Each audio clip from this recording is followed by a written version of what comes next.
Hello, everybody, and welcome back to the newest episode of the Thinking Jew podcast, where we dive deep into Torah and Judaism, always uncovering new layers of depth we did not realize was there beforehand. I'm your host, Rabbi Moshe Siegel from Richardson, Texas, and as always, I would love to hear from you. Feel free to reach out with any questions, comments, future topic requests. You can always reach me at thethinkingjewpodcast@gmail.com. So today is actually the Jewish holiday of BiShevat. BiShevat is the day we celebrate trees, the Jewish Arbor Day, the New Year of the trees. And a couple questions that always come up with BiShevat is, first of all, what's the deeper Jewish perspective on trees? And why do we celebrate a New Year on that? We don't really have celebrations of New Year's for other inanimate objects. And also, if you've ever been to a BiShevat Seder, a BiShevat celebration, we generally celebrate BiShevat with eating fruit or drinking wine. And seemingly, we should really celebrate BiShevat with something more related to trees. Why are we celebrating it with fruit? For example, on Shavuos, the holiday we commemorate the receiving of the Torah, there's a custom to bring beautiful flowers into shul or branches. Maybe we should celebrate somehow with flowers and trees. Or on Sukkot, we hold a palm branch. But here, if we're celebrating the holiday that's really celebrating trees, why do we specifically celebrate it through fruit?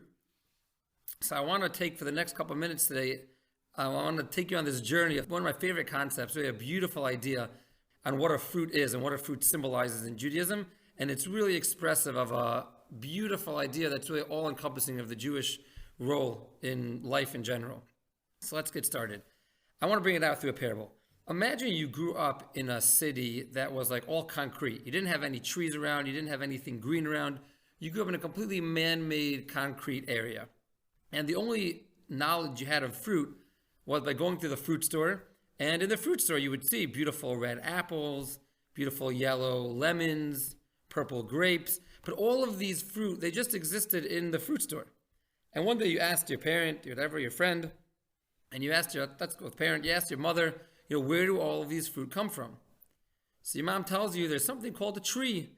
And you plant a little seed in the ground. It takes roots that shoot out from it deep into the ground with intertwined thick roots. Then eventually it goes ahead and it shoots upwards on a thick brown bark. The bark is very hard. It's a little rough, not so smooth. Eventually the bark branches off when it gets high enough into many branches. Then you have leaves. Leaves grow on those branches. And eventually buds. And then eventually you get these beautiful red apples and oranges and green limes and all this other fruit that goes out of that. Now, if you've never seen a tree before, you've only lived in a man-made cement world, how would you react to this knowledge? You'd probably start cracking up laughing. It's so absurd, it's ridiculous. I'm looking at this red fruit, and you're telling me this beautiful red fruit comes from this hard brown piece of wood that's stuck in the mud? It doesn't make any sense at all. If you don't have the point of reference, the common ground understanding of terms, then it's really difficult to understand how it's possible, how it exists at all. This parable really brings out the Kabbalistic definition of what does a fruit really mean in the Hebrew language. When we say the word in Hebrew for a fruit is a pri, what is a pri really? What does that word really represent? So the definition of a fruit is a finished product that inherently hides the source in which it came from. Think about it like we're talking about now by an apple. When you look at an apple, you have a complete product here. The nutrition's here, the deliciousness here. It's a complete product. Everything that it needs to exist, it has inside of itself. Yet when you look at it, you see nothing of the source of where it came from inside of it. We find, interestingly, the Torah refers to children also by the term of pre-beten, literally fruits of the stomach or fruits of the womb. Why does the Torah call them fruit? It's the exact same answer. Maimonides actually gives this answer in his Guide to the Perplexed, where he gives the exact same parable. And he says, imagine you have a male person who grew up in only a male society where there were no females around. And when this kid gets 8, 9, 10 years old, he asks his teacher, where did I come from? Where do people come from? And he tries to explain to him there's a concept, there's this part of our species called a female. And this female has the ability where you could plant a seed inside of her, and she has the ability to nurture and develop it and grow a whole human inside of her. Till after 9 months, it comes out. And he says the kid will have the same reaction again. You're gonna crack up like, what? How are you gonna eat? How are you gonna go to the bathroom? How are you gonna breathe? You can't live inside of somebody else's stomach. The whole thing seems so absurd. If you're not familiar with the concept, it almost doesn't make any sense. And then when you look at a child, A child has that same definition of pri. A child is a complete finished item. It's a perfect item that when you look at that item, it hides completely the source in which it comes from. You can't possibly learn about a uterus and what's involved in pregnancy by looking at the child. The child completely hides the source of where it comes from. So we now understand the basic symbolism of what is a tree and what is a fruit. The tree represents the unknown source that is really the background that's producing this fruit. And the fruit itself is a completed perfect item that inherently masks its source.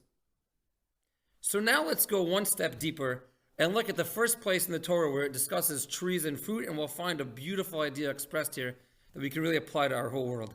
If you look in Genesis chapter 1, when God's creating the world, in the verse where God creates the trees and the fruit, there is an inconsistency between verse 11 and verse 12 there. In verse 11, the Torah says that God said there should be fruit trees producing fruit.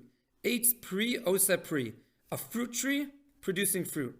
But in verse 12, when it says Vatotzei haaretz, when the land brought forth these trees, it said it created an eitz osa pri, a tree producing fruit. Rather than calling it a fruit tree producing fruit, it says it's a tree producing fruit. And Rashi explains, deeper sources explain that the initial intent perhaps was that the tree themselves should taste like the fruit. There should be a clear connection between the fruit and the tree, that they should share similarities together, that they reflect upon each other. But in reality, in our world, that's not how our world comes out. The deeper sources explain that this is really the symbolism of our whole world. In Kabbalah is called the fruit of the spiritual world. What does that mean? Exactly like we've been saying. Our world looks like a complete, perfect place that has everything it needs inside of it, but it completely hides the source of where it comes from. Just like when you look at a child, you can't see the process of pregnancy and the parent that brought forth that child. So too, when you look at our world, you can't see Hashem himself. You can't see the spiritual backdrop that brought forth the world itself. Hashem wants himself to be known in our world and recognized in our world. He wants that connection to be realized. He wants to create a world of fruit trees bearing fruit where there's a clear connection and you understand when you're looking at the finished product that this is an expression of where it comes from. You see that direct connection, but in God's infinite wisdom, when the world expressed itself, he created a world that looks separate from God. It looks like as if the world exists independent. It's a fruit of the spiritual world, providing us with the ability for free choice and the role of trying to connect that fruit back to its original source. All this is symbolized in the concept of the fruit and the bark. So to answer our original question, the reason why we take a fruit on Tu BiShevat and not a tree is because what we're really celebrating, what we're really expressing in eating these fruit is that we really do know that this fruit comes from the tree. We're saying we're going to celebrate the tree by taking its byproduct, by taking the fruit. And so too in our life, we're going to recognize that all of the things that happen to us in our world, all of our interactions in our world are really just directly connected back to its source. These are all specific happenings and occurrings to us in our lives, all directly coming from Hashem, and we're going to recognize this connection between the fruit and tree, even though when we look at the fruit, it doesn't look like the place it comes from. We don't see anything about barks and leaves and branches when we look at a fruit. We don't see anything about parents and pregnancy when we look at a child. We don't see anything about God when we look at our physical world, but we're going to say we know just like that fruit that comes from that tree. When we celebrate the tree, we're going to celebrate it through the fruit. So to our whole experience in this world, we're going to celebrate Hashem through our experiences in this world. And I think that's really a beautiful message and a beautiful takeaway for all of us on this Tu BiShevat, is to try to always remember and to see throughout our lives that we don't see in our world how the fruits connect back to the trees, but we all know, just like the fruits connect back to the tree, so too in the bigger picture sense, we all and everything that happens to us are all byproducts and connect back to Hashem.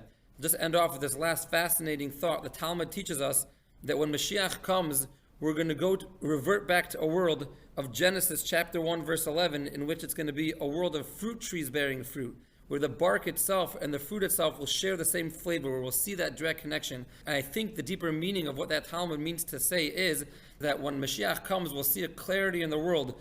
We'll see this connection in which the spiritual backdrop that gave birth to our world will have the same flavor as our world. Will have that connection be so obvious to us, it'll be so expressive that the roots of the world are connected to the expression of the world, that we'll really be able to feel and see Hashem in our lives in an amazing way. I I hope you enjoyed this episode of the Thinking Jew podcast. As always, you can reach me at thethinkingjewpodcast@gmail.com. I hope you have an amazing, meaningful Tu BiShevat.